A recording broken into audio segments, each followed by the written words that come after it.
Good morning students. Today we are going to continue with chapter in class 11th, The Portrait of Lady. In this chapter we discuss about we read the story of Khushwant Singh and his grandmother, जिसमें कि हमने देखा था कि उनकी किस तरह की बॉन्डिंग थी अपनी ग्रैंडमदर के साथ। वो जब विलेज में रहते थे तो उनका जो इंट्रैक्शन होता था अपनी दादी माँ के साथ वो किस तरह का था, और जब वो सेटल डाउन हो गए सिटी में तो जो उनका बॉन्डिंग था वो कहीं ना कहीं कैसा हो रहा था, फेडअप हो रहा था। और वो बता रहे हैं कि अब वो कौन से स्कूल में चले गए थे, इंग्लिश स्कूल में चले गए थे, जिसकी वजह से वो इंग्लिश वर्ड्स भी यूज़ करने लगे थे। जब उनकी दादी उनसे पूछती कि what you I learn today, तो वो बताते थे कि मैंने साइंस पढ़ा है, वेस्टर्न थिंग्स पढ़ी है, इंग्लिश क्लासेस पढ़ी हैं। तो उनकी दादी जो थी वो कहीं ना कहीं इंटरेस्ट नहीं लेती थी। अब जब वो थोड़े बड़े हुए तो वो कहाँ पर चले गए, यूनिवर्सिटी में गए। जब यूनिवर्सिटी में गए तो वो बोल रहे हैं कि अब जो हमारे रूम थे वो कैसे हो चुके थे, अलग अलग हो चुके थे ना। अब वो जो उनकी दादी माँ है, अब वो कभी भी मतलब पहले क्या जब गांव में रहते थे तो वो जो स्टाइल चपाती रहती है तो उसको कहाँ पर देती थी, जो डॉगीज़ होते थे उनको देती थी। But now they shift in the city. तो वो शिफ्ट हो चुके हैं सिटी में, और जहाँ पर कि अब डॉगीज़ नहीं इतने दिखते और वो किसको दाना डालती है, अब चिड़िया उनको दाना डालती हैं। तो let us start our chapter the portrait of a lady, जो कि कंटिन्यू कर रहे हैं हम। इसमें बता रहे हैं खुशवंत सिंह कि अब मैं क्या है, अब मैं अब्रॉड जाने के लिए रेडी था। अब मुझे अपनी हायर स्टडीज़ के लिए, आगे की पढ़ाई के लिए मुझे अब्रॉड जाना था। और मुझे ये पता है कि जब मैं दादी को बताऊंगा तो definitely she will not happy, वो कहीं ना कहीं उदास होगी। पर अब क्यों उदास होगी, क्योंकि अब मैं उनसे 5 साल तक ही कैसा रहूँगा, दूर रहूँगा। और जो मेरी ग्रैंड मदर हैं वो कहीं ना कहीं मुझसे अब इंटरेक्ट भी इतना नहीं करेगी ना। What is telling but my grand mother could she was not even sentimental. मेरी ग्रैंड मदर ज़रूर अपसेट होगी पर वो इतनी सेंटिमेंटल नहीं है कि वो मुझे जाने से क्या करेगी, रोकेगी। बाकायदा वो मुझे कहाँ तक कि छोड़ने के लिए आए, रेलवे स्टेशन पर छोड़ने के लिए आए। पर उन्होंने मुझसे किसी भी तरह का कोई भी बात नहीं करी और उन्होंने अपनी इमोशंस को भी नहीं बताए। अब वो क्या करते थे, उनकी जो लिपसिंग जो थी, प्रेयर कॉन्स्टेंटली चलती रहती थी उनकी, तो वो भी क्या कर रही थी, रेलवे स्टेशन पे ही बैठे होते तो हर lips moved in prayer, her mind was lost in prayer. वो वहाँ पर भी क्या कर रहे थे, अपनी प्रेयर कर रहे थे। उनका जितना भी जो माइंड था वो कहाँ पर लगा हुआ था, प्रार्थना में ही लगा था। Her fingers were busy telling the beads of a rosary. और वो बोल रहे हैं कि उनकी जो फिंगर्स थी, जो वो प्रेयर करती है, वो कहीं ना कहीं उनकी बता रही थी वो किस तरह से पूरी बिजी है, किस तरह से वो डूब चुकी है प्रेयर में ही। And silently she kissed my forehead and when I love to cherish the most imprint as per have the last sign of physical contact with us. Now what she is telling, क्या मेरा जाने का समय हो चुका था।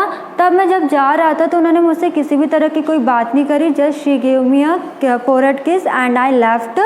और जब मैंने उनको छोड़ा तो मुझे ऐसा लग रहा था कि अब ये शायद हमारे आखिरी कांटेक्ट है, क्या अब इसके बाद हम कभी ना मिल सकें। पर what Khushwant Singh is telling but that was not so. After 5 years I came back home and was met by her at the station. ऐसे ही क्या हुआ, 5 साल बीत गए और जब मैं 5 साल बाद वापस आया तो मैंने क्या देखा कि जो मेरी जो दादी माँ है वो मुझे स्टेशन पर दिखी, वापस से वहीं पर ही दिखी, वहीं पर ही मिली। पर वो जैसी पहले 5 साल दिख रही थी वैसे ही अभी भी क्या दिख रही है, वैसी ही दिख रही है, वैसी ही बूढ़ी सी है। She was still had no time for words and while she clasped me in her arms I could her reciting her prayers। अभी भी वो उनके पास कोई शब्द नहीं थे, अभी भी वो कुछ नहीं बोल रही थी, चुपचाप अपनी क्या कर रही थी, प्रेयर कर रही थी। And when she took me in her arms, जब उन्होंने मुझे गले से लगाया तो भी उनकी जो प्रेयर क्या हो रही थी, चल ही रही थी। Even on the first day of my arrival her happiest moment with her sparrows whom she fed longer। अब खुशवंत सिंह ये बता रहे हैं कि जब मैं 5 साल बाद वापस से मेरे घर पर आया तो मेरा वो देखने का जो मुझे सबसे अच्छा मोमेंट लगा, जो हैप्पीएस्ट मोमेंट था, वो ये था कि जिस तरह से पिछले 5 साल से मेरी दादी जो चिड़ियाओं को दाना डाल रही थी वो अभी भी ये कर रही है। इतने लंबे समय तक भी ये जो चल रही उनकी प्रतिक्रिया, ये अभी तक भी क्या हो रही है, चले ही जा रही, जिसको देखकर वो बहुत ज़्यादा क्या हुए थे, खुश हुए थे। In the evening, a change over her. She did not pray. She collected the women of the neighborhood, got an old drum and started to sing. अब क्या हुआ, खुशवंत सिंह बता रहे हैं कि अब एक दिन ऐसी शाम आई कि वो पूरी तरह से क्या हो गई, टोटली चेंज हो गई। उन्होंने उस दिन किसी भी तरह का कोई प्रे नहीं करा। उन्होंने क्या करा, बहुत सारी औरतों को क्या करा, इकट्ठा करा और बोला कि जो पुराने ड्रम है उसको लेकर आओ और उसको बजाकर वो क्या करने लगी, गाना गाने लगी। For several hours she thumbed the sagging skins of the dispirited drum and sang at the homecoming of warriors। और बहुत घंटे तक कि उन्होंने इस तरह से उस ड्रम को बजाया और ऐसे बजा रही थी जैसे कि कोई बहुत युद्ध करके जो आता है और जब अपने विजय होकर अपने घर पर आ जाता है तो उस तरह का वो गाना गा रही थी। We had to persuade her to stop to avoid overstraining. That was the first time since I had known her that she did not pray। तो हम चाह रहे थे कि उनको हम रोक सके, पर हम अवॉइड कर सके, पर हमने ऐसा कुछ नहीं करा। और ये शायद मैंने अभी तक के अपने जीवन में पहली बार देखा था कि वो प्रे नहीं कर रही थी। The next morning she was taken ill. It was a mild fever and the doctor told us that it would go। अब क्या हुआ, जैसे कि वो इवनिंग से क्या करने लगी थी, किसी भी तरह का वो कुछ प्रे नहीं कर रही थी। उन्होंने आसपास के लोगों को बुला लिया था और बोला कि तुम ड्रम बजाओ and I will sing a song. जब नेक्स्ट मॉर्निंग हुई तो उन्होंने देखा कि जो उनकी दादी माँ एक थोड़ी सी बीमार पड़ गई थी, उनको फीवर था। जब उन्होंने डॉक्टर को बुलाया तो डॉक्टर ने क्या बोला कि ये थोड़ा नॉर्मल फीवर है, ये अपने आप चले जाएगा।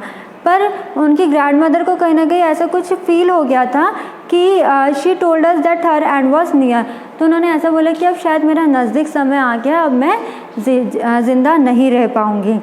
She said that since they have a few hours before the close of the last chapter of her life, she had omitted to pray. She was not going to waste any more time talking to us। अब उनको जैसे feel हो गया था कि शायद अब मैं शायद ही बच पाऊँगी, अब मैं या तो फिर मेरी जो है डेथ हो जाएगी।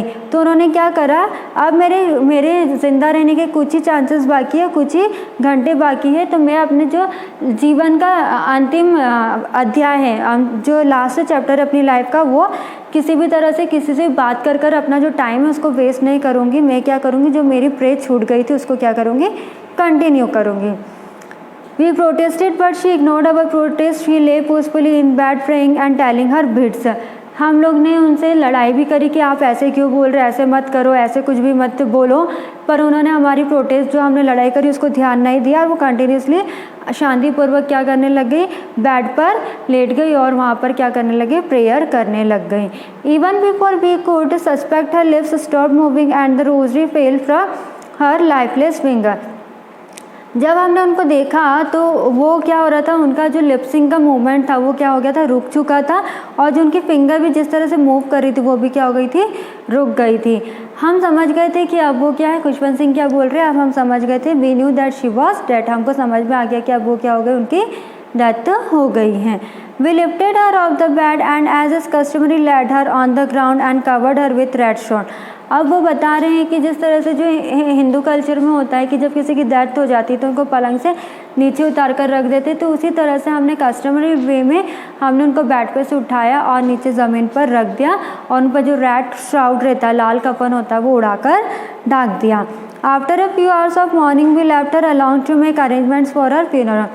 और फिर थोड़ी देर के बाद शोक बनाकर हमने उनको अकेला छोड़ दिया और जितना भी फ्यूनरल के लिए, अंतिम संस्कार के लिए जितना भी अरेंजमेंट लगता है हम वो करने में बिजी हो गए। In the evening we went to her room with a crude stretcher to take to be cremated. फिर हम शाम को गए, उनका जितना भी जो कच्चा स्ट्रेचर था, जो क्रूड स्ट्रेचर था, उसको क्या करा हमने, सीमेंटेड फॉर्म में करना था, इसलिए हम उसके स्ट्रक्चर को क्या लेकर आ गए, बाहर लेकर आ गए। The sun was setting and had lit her room and veranda with a blaze of golden light। Now what is telling, Khushwant Singh क्या बोल रहे हैं कि अब जो सन है वो भी क्या हो रहा था, धीरे धीरे डूब रहा था, और जब वो डूब रहा था तो उसकी जो किरणें हैं वो डायरेक्टली वरांदा से उनके रूम में आ रही थी और ऐसा लग रहा था कि जो गोल्डन लाइट है वो कहीं ना कहीं क्या हो रही, चमक रही है। Then we stopped half away in the courtyard, all over the veranda and in her room right up where she lay dead and still wrapped. फिर हमने क्या करा, हमने उनको उनके रूम से लेकर आ गए और हम उनको वरांदा में लेकर आ गए और हमने जहाँ पर वरांदा में लेकर आए तो वहाँ पर उनको ले डाउन करवा दिया और ले डाउन कर दिया और उनको रैप कर दिया, मतलब कि पूरी तरह से ढाक दिया लाल कफन से. Thousands of sparrows sat scattered on the floor. There was no chirping. अब क्या हुआ, जिस तरह से जो दादी थी वो क्या करती थी, चिड़ियाओं को क्या करती थी, दाना देती थी. तो जब उनकी डेथ हो गई थी तो बहुत सारी चिड़िया क्या होने लग गई थी, उनके आसपास आने लगी थी. और जब उनके आसपास आने लगी थी तो उनकी जो चहचहाने की आवाज़ थी वो भी क्या थी, नहीं सुनाई दे रही थी, क्योंकि वो कुछ भी नहीं बोल रही थी. We felt sorry for the birds and my mother fresh some bread for the. हम लोग को उन पक्षियों के लिए बहुत बुरा भी लग रहा था. जिस तरह से मेरी दादी उन लोग को दाने डालती थी उसी तरह से मेरी मम्मा ने भी क्या करा, जो ब्रेड क्रम्स रहते ब्रेड को इकट्ठा करा और ब्रेड को तोड़ तोड़ कर चिड़ियाओं को देने लगी, जिस तरह से मेरी दादी देती थी. And threw it to them. The sparrows took no notice of the bread when we carried my grandmother corpse of.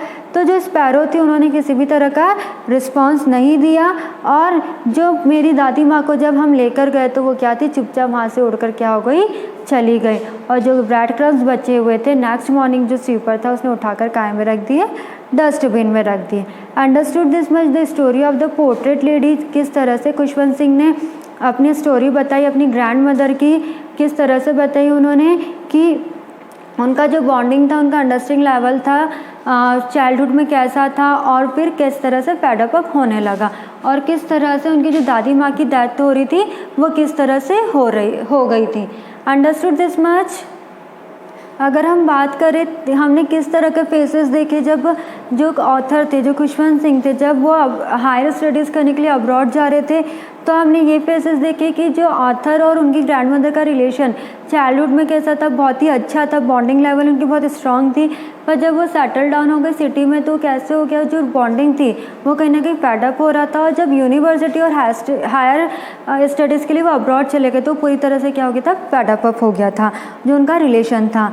Second ये है कि अगर हम 3 रीज़न दें कि जो ऑथर और ग्रैंड मदर, जो ऑथर की ग्रैंड मदर है वो क्यों डिस्टर्ब रहने लगी थी जब वो सिटी के स्कूल जाने लगे थे.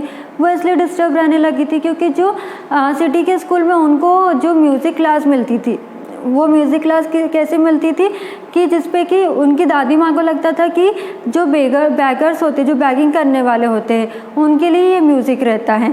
और सेकंड ये देखती थी कि नाउअडेज जो ऑथर है वो क्या है, अपनी इंग्लिश वर्ड्स बहुत ज़्यादा यूज़ करते हैं जो कि उनको बिल्कुल भी समझ में नहीं आता था. और जिस तरह से जब वो गांव में थे तो उनको विलेज में थे तो वो जो जिस तरह से पढ़ाई करते थे, जैसे स्क्रिप्चर्स बुक के बारे में बताते थे उनको, जो अल्फ़ाबेट्स थे वो सब बताते थे. पर ये सिटी वाले स्कूल में उनका डिफरेंट था जिसकी वजह से वो जो ग्रैंड मदर थी वो कैसी थी, अपसेट रहने लगी थी. 3 ways in which the author grandmother spent her days after he grew up. अगर हम 3 चीज़ें ऐसे देखें कि जो ग्रैंड मदर है अपने अकॉर्डिंग टाइम स्पेंड करने लग गई जब ऑथर बड़े हुए. तो हमने देखा कि जब ऑथर बड़े हुए थे तो वो अब उनका इंट्रैक्शन उनकी ग्रैंड मदर से ज़्यादा नहीं हो पाता था. तो उनकी जो ग्रैंड मदर थी वो क्या करती थी, ऊपर जाकर क्या करती थी, जो चिड़िया रहती थी उन लोग को क्या करती थी, दाने डालती थी. इस तरह का वो अपने आप और खुद ही अकेले बैठ के क्या करती थी, प्रेयर करती थी, अपने आप को ही सुनाती थी और चिड़िया उनको सुनाती थी प्रेयर. तो इस तरह के बहुत सारे चेंजेस देखने को मिले जब धीरे धीरे जो ऑथर थे वो बढ़े हुए.